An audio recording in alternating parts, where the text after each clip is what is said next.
Alright, next up in this series is channel switching. So I'm not sure, not a whole lot planned to talk about this, but we'll just talk about it in general. And I'll tell you what, foot switch, we'll do foot switch too because they're just so closely related.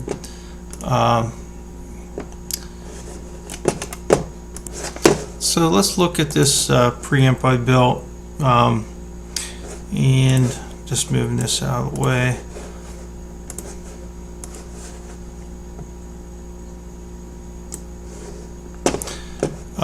Okay, so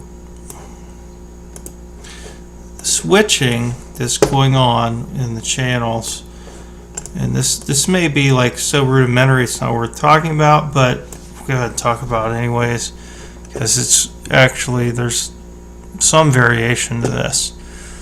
But you've got, the way I have it here in my preamp is there's a buffer you're going into, and then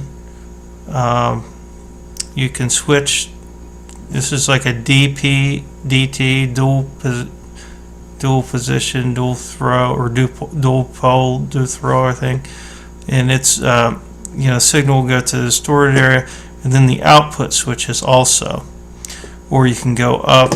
You can switch both these up at the same time with the dual pole switch, and or dual throw, and that will do it. Now I'm using a relay, and I'll show you that in a minute. But there's, actually I have built preamps before where you actually just switch here with a single relay or single switch. And the problem with that is you've got both signals going to both of these, and this is kind of getting amplified at a high gain circuit, and it's kind of bleeding through the power supply a little bit and comes out of the clean. In other words, it's just noisier. If you've really designed something well, I think you can kind of avoid that, but it's kind of easier, I think, just to go with the dual throw on the input and the output, because you just have to, it's one less thing to worry about. And honestly, I don't even really use single pole, single throw. I must use dual pole, dual throw for everything, because I only like stock I'd say 3 switches really. One's a horizontal mount, and maybe 1 or 2 vertical mounts. So anyways, that's how I did it. You've got the input here just going down at the same time the output. Now, sounds easy, and it is, but there's something that you should always think about. And the thing to think about is it's not totally necessary to use pull-down resistors, but it's a good idea. And the reason why is because when you throw the switch back and forth, you always want this side. I'm going to zoom in here. So when you throw a switch like this, there's this side of the switch, and then there's this side of the switch. And to avoid pops and clicks, you want this to be at ground, you want this to be at ground. This way, when you switch from here to here, you're at the same baseline voltage. Now, it's not totally necessary if you don't really mind the popping, but they call these like pull-down resistors. Now, if you remove this one, for example, like when you make a connection here to here, you've got a pull-down resistor that's on this side of the capacitor and on this side, so it'll kind of go to ground, it'll settle there, if it wasn't at ground before. And same with this, but I always keep both sides of the switches at ground. Now, sometimes for like non-high, especially if the high gain circuit, whatever pop that comes across here gets amplified. If you're using just like clean circuitry and you're not really blasting the sound, it just may not matter for your application as much, but I think it's good. It's usually the best and easy thing to do. It's only a resistor. Now one thing that it will do is it can kind of alter your input and output impedances when you're matching stages. like, for example, see if I got an example on here. Well, let's see. I don't know if there's a good example on this circuit, but the point is like when you add this resistor here to this whole circuit to make sure it's pulled down at ground, when this signal comes through, it's going to see this input impedance paralleled with this one. So I've made this much larger than this so that when it parallels, it doesn't matter, and that's, I think, usually how people approach that. When you look here, when we've got the signal going up this way, you've got 1 meg pull down resistor parallel with a 3 meg, so that's already paralleling to less than 1 meg. And then you're going, you're kind of looking at resistances that are sort of, this is complicated here. I'm not sure the exact input impedance of this, but I think it's sort of, when this is sort of off and not active, the signal is kind of going this way, and it's going through 100K series and other 100K in parallel. So it could be like 100K input impedance, and your preceding state, you don't really want to affect that with having too low of a resistor here. So anyways, that is something to think about. Like whenever you're using a pull down resistor, you need to parallel it with the stage it's going into and kind of consider that and make sure all the matching's okay. So that's something, these pull down resistors. Now I have another switch here which basically takes this compressor in and out, like when you turn it on or off. By the way, I forgot to mention I have a threshold switch here in my compressor. I never mentioned that before, but hopefully you can see that. It should make sense to anybody who's watched the other video. So you've got,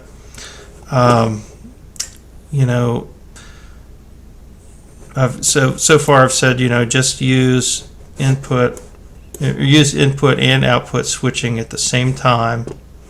Use pull down resistors. Factor them into your equations when you're thinking of, stage to stage. You have to consider those too. So now I'm going to talk about channel switching and ways to do it. I mean, I'm no expert on this as far as how to do it. I know you can get switching circuits like CMOS circuits and other things, but I tell you, I just use the relay. I know that may sound rudimentary, but it's just so quick and easy, and it works very well. And using this setup with a lot of pull down resistors, I mean, I have no problem with noise at all. And here's I don't know why that's there. Okay, so here is, actually I think this is probably not the greatest way to do it, but I just never went back and changed it. In my circuit here, in my preamp, even though I'm representing this with a switch from here to, this switch involving this node and that node, it's really not a switch, it's a relay, and I sort of represented that here.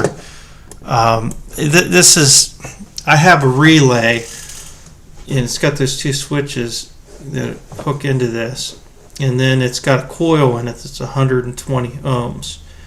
So I just represent this box with that relay. And when you use a relay like that, it's a coil. When you disconnect the coil, you get this surge of voltage, a voltage spike. It's the same thing actually in the coil of a car. If you have an old car car with the coil in it. I guess they don't use them as much anymore, or at all. I actually don't know that, but I assume they don't. But so they put this flyback diode in it, and this prevents that spike from coming through when you shut this off. And that's a whole, you can watch a video on that from someone else if you want. It's basically the energy stored up in the coil, and it goes back the other way and discharges when you disconnect it, and it makes like a loud pop. So you put this flyback resistor there. Now, again, I actually, in hindsight, I don't think this is the best way to do it. They usually here's my transistor. They usually, I think, have this on the emitter and have a resistor up there or something like that. I just did it this way, but so you can see when, let's say that this is what I did, okay? There are other ways to do this, but this is a foot switch right here, and it's off. So voltage goes through here, through this resistor to the base, and out this 120 ohm resistor in the emitter. So this is basically saturated, right? You've got 9 volts. See if we can look at that. Let's see there. So that should be the current, 3.6 milliamps. So that's like well into the saturation curve, I believe, of this. So we got 40 milliamps that way, 40 that way. Okay. This voltage, so when the transistor's working, when you flood it here, and this becomes almost like a wire across here because it's saturated and all this current's going across. So this is like no resistance basically. And so you have a 120 ohm resistor here, 120 ohm here. So right around here or there, should be around half of 9 volts, and it is. It's 4.7 volts. See if I can get my pointer on that. It's kind of tough. 4.68 volts. So yeah, this is basically, this node is almost the same as that node. Current going across there is basically the same. And so there's a little bit of added current coming through from here. But anyways, this is just basic the way transistors work. So this relay right now, current's going through it. So depends if it's normally on or normally off. They make different types of relays. Doesn't matter which one you get, but you have current flowing through it now. There's voltage there. Now when you ground this, right, let's say you ground it there. Let's do that. And let's see there. Gotta stop that. So I'm going to ground this. Now when we ground this, we're grounding the base. That means the base is at 0. So no current can go from here to there. I mean, this has got to be 0.7 volts or higher. And this is at ground, so there's no way current can go across there. And so since it's a current amplifier, then you're not going to get that current flowing through. This is basically acting like the transistor, like a switch, and the switch is off. So you got voltage coming across here. There's sort of an infinite resistance, no current across there. This is held at ground. That's just using a transistor like a switch. So what happens here? Well, the 9 volts just goes through the 1K all the way to the ground. So it's consuming energy, but even though it's not going through the relay, it's got 1K there going to ground, whatever that is. We'll see. But so you got current going through there, 9 milliamps. It's not totally insignificant. Again, it's got to be ground basically. Let's see there. Well, this isn't even showing up there. How about current across there? 0 milliamps. Current across there 0. Basically, this is off, and that's how that works. Now, the reason I arranged it like this, because this just is kind of versatile, right? I mean, you can hook up a switch, just a single switch, or just a couple pins on a DPDT switch, whatever. But if you hook a switch up across here, and that grounds it and turns off the current here.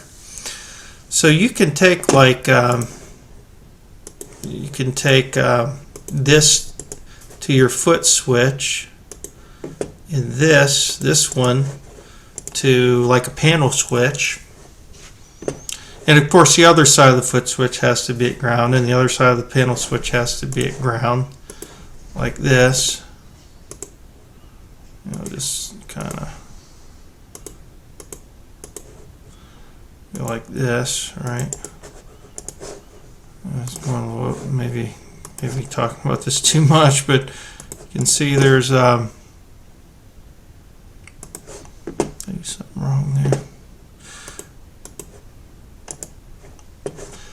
Well, anyhow, whatever, you could just hook up as many switches as you want. Now, as long as none of the switches are connected here, like this is not connected, this is not connected, this is not connected, then it's not going to ground. This is going to be on. But anytime that you connect one of these switches, it is going to pull this to ground. You can connect all three, it'll pull it to ground, all two, all one, whatever. But it gives you the versatility of just paralleling all these switches to it, and anytime you turn that on, it switches the relay off. So you got to be careful. Like if you're on stage and say your button's pressed in on your panel and you hit the foot switch, hey, nothing's happening. Well, that's because it's like already on the panel. So it's one way of doing things, but it's not super smart way. I mean, in the sense that it's not, your panel's not going to be opposite of your foot switch. But I have a Gowling-Kruger PA head, guitar head that was like that. You just have to test and make sure you've got it in the right position so that your foot switch is going to work right for you. So, like I said, I think other people put these relays below and a resistor above, or other people might put a relay below with a resistor. There's like different ways to do it, but this one worked, and I'm just left it like that. It is more common, I believe, to put your relay below. And it does bring up a point too. I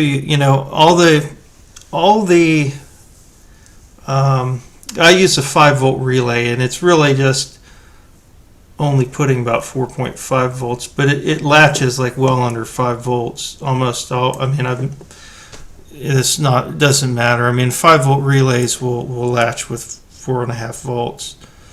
That's been my experience. And you can look up the specs on it. So I think that's most to think about with the relays. I will say another thing. It's just, if anybody's ever interested, I never built it, but I designed it one time. I was kind of thinking about this, and I thought, well, could I make like because I like building stuff out of simple transistors, and I thought, well, can I make a circuit kind of like this out of just some transistors? And basically the answer is essentially, it's basically no, I guess, because it's just people don't do that, and it's hard to do. But I think there are some kind of easy alternatives if you really didn't want to use a relay. And I haven't tried it, but I know if you go to Rod Elliott's page, he's awesome, by the way, and I would donate to him if I were you, just for all the wonderful things he puts on for DIYers. I've learned a lot from him, but okay, if you just wanted to build something out of transistors, here is one way you could try it, and this is something I always wanted to try, never have. And it's you can take just like a simple common base mixer, they call it. You can like Google common base mixer, Rod Elliott, something like that. I believe he has an article on it, and it's just a single, easy common base mixer with the transistor. And it's kind of akin to just these virtual current op-amp mixers that everybody uses when they build a mixer. But my point is, you can run two signals into a mixer. Really any type of mixer. I'm just saying the common base because it's a single transistor.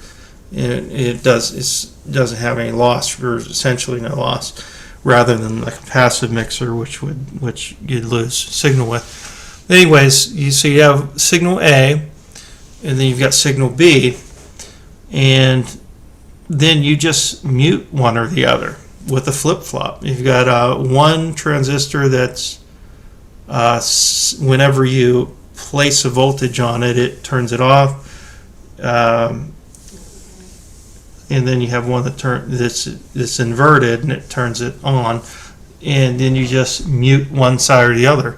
So that I always wanted to try that just with a good muting circuit. You send voltage to the circuit, it mutes one, you remove voltage and it mutes the other, and then you just mix those two signals.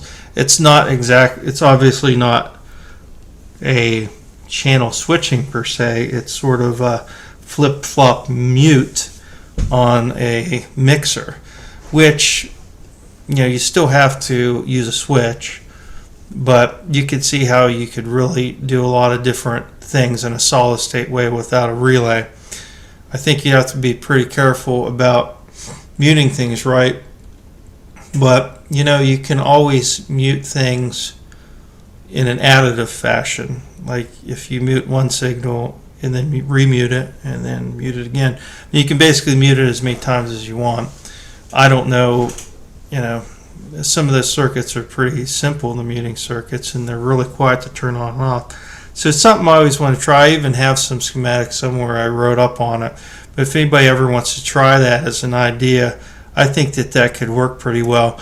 I think you might have to mute your distorted circuit a little bit more than the clean, because I think if you have a minus 60 decibel clean signal at the same time as your distorted signal, I don't think you're going to hear that. But I think vice versa, you might hear some bleed through and distortion onto clean. So that's something on my list to try sometime.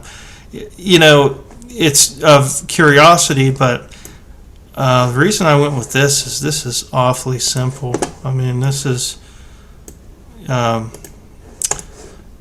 is more simple really than other solutions. So just using a relay, I know it sounds primitive, but it works really well. It's few parts. For a DIY, it works really well. So I don't know if I have anything else to say about channel switching and foot switch. See, no, I think that's about it for the channel switching. So we'll talk about other things soon. Thanks for watching, and stay safe.